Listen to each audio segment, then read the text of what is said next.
So yun guys, nandito kami sa San Pedro, Laguna, Barangay San Antonio. Ayan, S4M. So dito to sa Mabini Street. So ito yung ating piso wifi. Sulit. So pinalitan na yung luma niyang piso wifi kasi lagi nasisira. Lagi nasisira. So ang nasira sa kanya board, kasi yung board na ginamit sa kanya ay generic o yung alam niyo na, basta di ka magsasabi ng brand, baka sabihin naninira na naman ako ng item.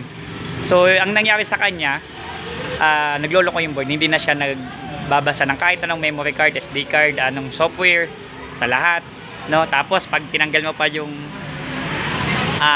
LAN cable, tulala at mainit yun, overheat na rin siya at the same time. So ito yung kanyang tarpaulin.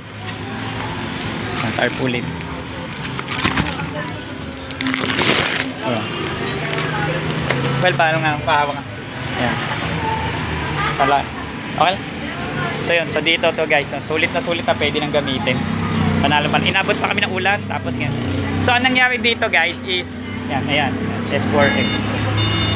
So dito, ang nangyari dito guys ay yung lumang bendo niya, meron siyang TP-Link. Multiple antenna naman siya, tapos may compass na bago. So bali, walang switch hub to, walang kahit ano. Makikita nyo lang guys, dalawa yung wire ng compass. So ibig sabihin doon, yung compass na to, yung TP-Link dito nakatap sa compass. Okay, wala siyang wala siyang switch hub or any extender. So para silang AP mode.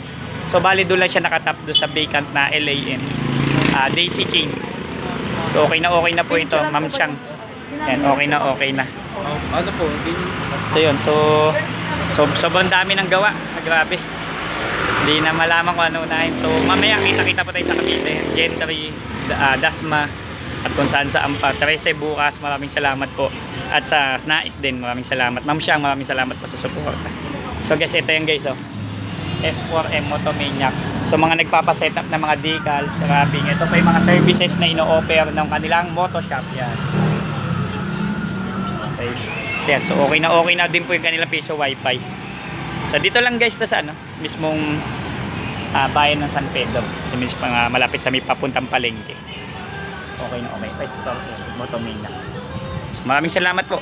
So PC mo gawa mo, don't forget to subscribe.